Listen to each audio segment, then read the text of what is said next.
Young people struggling with their gender identity may be referred to England's only specialist clinic, the Gender Identity Development Service, or GIDS, based at London's Tavistock and Portman Foundation Trust.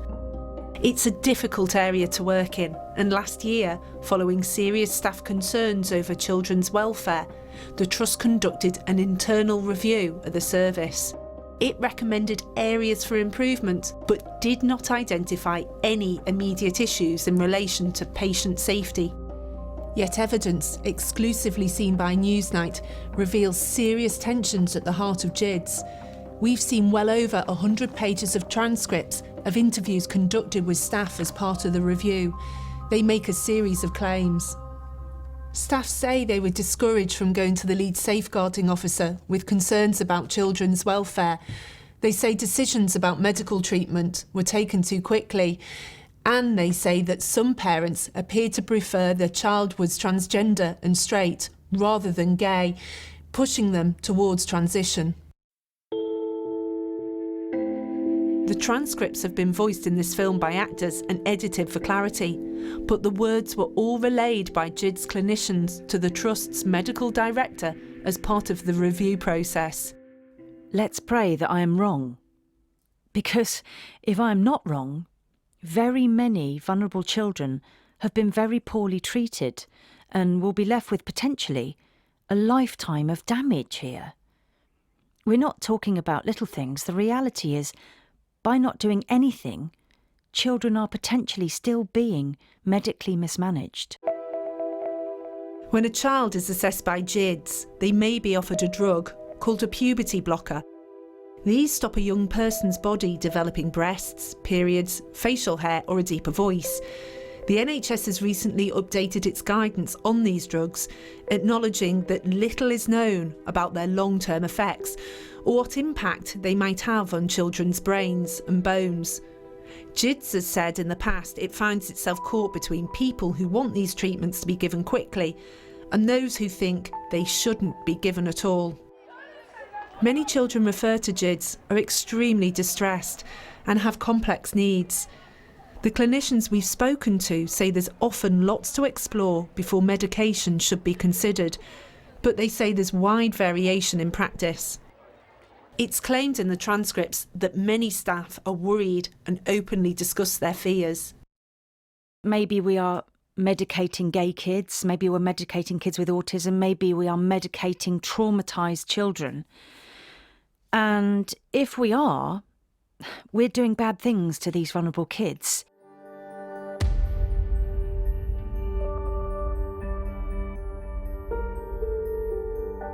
NHS England says that young people should be referred for medical treatment, puberty blocking drugs, after a minimum of 3 sessions. But the review heard from several staff that one member of the GIDS leadership, Sarah Davidson, would refer children for treatment after only 1 or 2 appointments. I was working with an executive on one case of assessment of a young person, and the executive member agrees to refer this person to the medical pathway within the first hour of meeting him. And that is not supposed to happen? Absolutely, it should never happen, because this is a pathway that will lead to huge changes for this young person. You know, it could lead to potentially infertility and so on. We've been told that cases like this have been discussed at team meetings in GIDS. When some staff raise concerns about the speed of assessment, we understand the response was typically that the young person was experiencing very intense and severe gender dysphoria. Such a quick referral wouldn't allow for full exploration of what else is going on, staff claim. They say this could risk putting young people on potentially life-changing medicines who may have been struggling with issues such as their mental health and sexuality.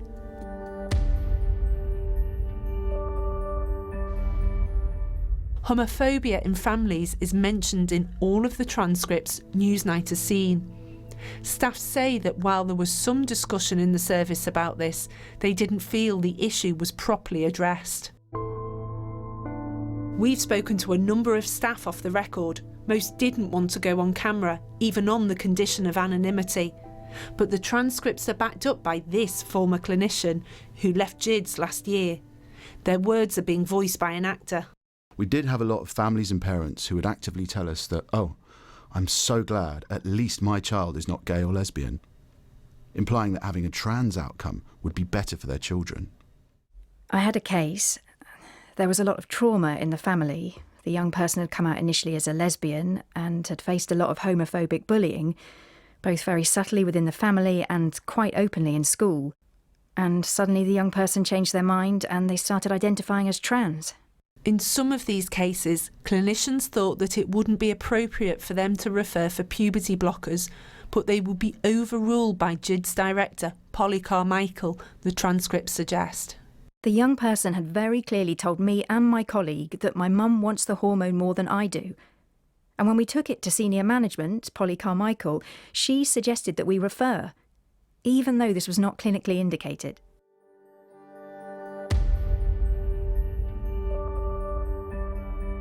These are only some of the examples mentioned in the transcripts. Staff also voiced concerns about the degree of trauma they're witnessing in children and the process of gaining consent for medical treatment. It's accepted in the review that staff raised these concerns over a number of years, both to the leadership of GIDS and to senior figures in the Tavistock Trust. But in the transcripts, staff say they weren't listened to. The reality is that our concerns were raised all the time and were shut down. And that when they did speak up, they were then seen as the problem. People who raise concerns are seen as troublemaking and difficult. I think it is the case that somehow the organisation works to evacuate people who are not compliant. When I raised concerns, I was told that I had to toe the line or I would never progress in my career. Staff also say that senior management were not able to reassure them that their concerns were unfounded. I kept saying to her, "Are we hurting children?" And she did not say no. I kept saying to her, "Will we get sued?" She did not say no. The only solace she gave me was that she said it would not be me that would be sued, it would be the Tavistock that would be sued. She was not able to say to me, "It's fine, we are not hurting the children." In the transcripts we've seen, clinicians are worried about the impact different kinds of abuse might have on young people trying to resolve questions about their gender identity. These could be seen as safeguarding issues. Staff claim they were discouraged from referring these cases to social services and from seeking advice. The Tavistock, like other NHS organisations, has a named person clinicians can turn to discuss specific safety concerns. That person is Sonia Appleby. But the transcripts allege that staff were discouraged from speaking to her by the director of GIDS, Polly Carmichael. There was a very clear message from senior management about being really cautious about how we talk to the safeguarding team at the Tavi, and specifically Sonia Appleby. I know that Polly feels she does not like Sonia's scrutiny. I think that is odd. She is the trust safeguarding lead. I've had some consultations with Polly Carmichael about some of the young people I was seeing and some of the concerns I'd raised, and Polly very directly told me not to go to Sonia to share those concerns. Is that safe? No, and I would say that perhaps that's why more than 40 clinicians decided to leave the service within 3 years. We've been told that if clinicians did approach Sonia Appleby, they felt she understood the complexity of the GIDS work and was supported by her. Mrs. Appleby's solicitor told us that she'd started legal proceedings against the trust last year and it wouldn't be appropriate to comment further. It's unlikely that all staff will have been as critical of GIDS as the ones whose interviews we've read, but the transcripts we've seen represent a sizable minority of the total conducted with frontline GIDS staff. The review acknowledged the need to address unwarranted variation at GIDS and accepted the need to be more robust in resolving concerns raised by staff. It also recommended new regular audits of safeguarding practices and social services referrals. But some staff don't feel it went far enough and are not confident in the current management's ability to enact change.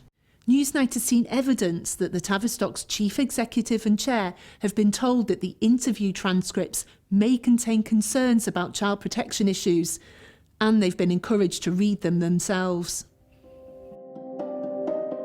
We showed some of the transcripts to the Children's Commissioner for England and contacted the healthcare regulator, the CQC, about what we'd seen. Both were interested in speaking to the people involved. The CQC encouraged anyone with specific safeguarding or safety concerns to contact them directly. It added that it is due to inspect GIDs, though because of COVID, routine inspections are currently paused until autumn. An official NHS review is underway into how young people visiting GIDs should be best supported. There is good practice taking place at the service, but for some staff, this review cannot be completed soon enough. Deborah Cohen. Well, no one from the Tavistock and Portman NHS Foundation Trust agreed to be interviewed on the programme. But in a statement, the Trust said, GIDS is a safe and caring service which supports a wide range of children and young people grappling with distress about their gender identity. The Tavistock and Portman NHS Foundation Trust stands by its 2019 review of the service.